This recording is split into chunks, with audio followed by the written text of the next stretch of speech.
I never thought a fight could escalate so quickly. But that night taught me more about who my ex really was than anything else ever had. We had been together for almost 3 years, living in a small apartment close to the river that ran through our city. It was a beautiful area, at least it had been before that night. She loved the riverfront, the idea of weekend walks along the water, and I used to think it was romantic. Now, it's a place I can't walk past without feeling my stomach twist. The fight started like most of ours did, over nothing significant. I had forgotten to pay a utility bill on time, and she had been unusually stressed that week. Instead of calmly talking about it, she went on a tirade about how I was irresponsible and always forgetting everything.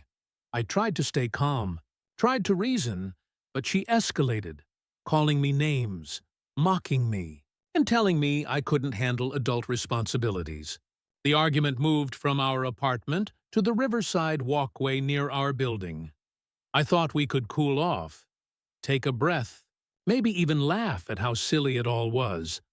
But that's when she crossed the line. I reached for my keys. I needed to get home, needed to escape the tension for a moment, and she snatched them out of my hand.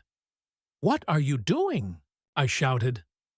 She grinned, that same terrifying smirk I should have recognized, and before I could react, she flung the keys into the river. They hit the water with a satisfying plunk and sank immediately. "Now you're stuck with me," she laughed, the sound echoing across the water. Her laughter wasn't playful, it was triumphant. She was enjoying the power she suddenly had, the panic I felt in that moment.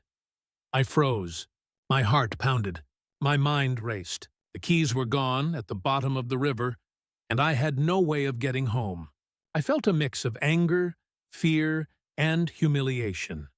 She continued laughing, pacing around me, making little comments like, "What are you going to do now?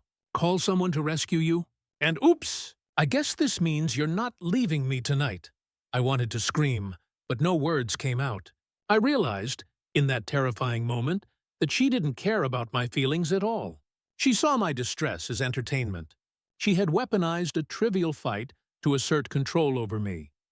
Eventually, I found a public phone and called a friend to pick me up. I was shaking the whole way home. That night, I slept on the couch, not because I was scared of her physically, but because I didn't trust her emotional state. I didn't know what she might do next. The next day, I tried to talk to her about it. I said, throwing my keys in the river was not funny. That's dangerous and humiliating. You can't do things like that. She rolled her eyes and laughed. "Oh my God, you're so dramatic." It was just a joke.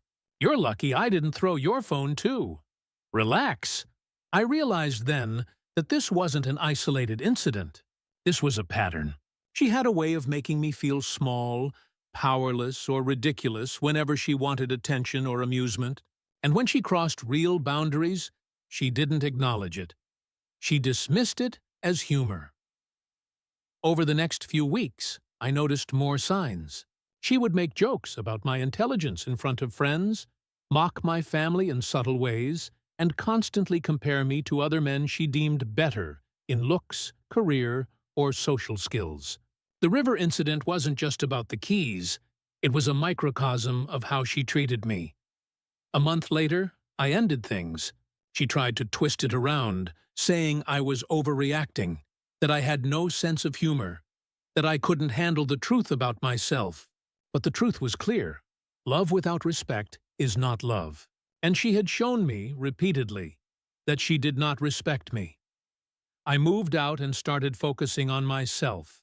Therapy, friends, and small daily victories that reminded me I wasn't helpless or powerless. I even laughed a little at the memory of the keys in the river, realizing how absurd the whole situation was, if it weren't so painful at the time. Looking back, I realized that moment by the river was a turning point. It revealed a side of her I had ignored for too long. Someone who uses emotional games and humiliating stunts to assert control is not someone you can trust or love safely. It hurt then, but I'm grateful now. I dodged years of emotional abuse and manipulation. I learned to set boundaries, to trust my instincts, and to recognize that even small acts of cruelty are warning signs. So, yeah. During a fight, she threw my keys in the river and laughed. "Now you're stuck with me." And while she thought she was winning, it ended up being the moment I finally woke up and left.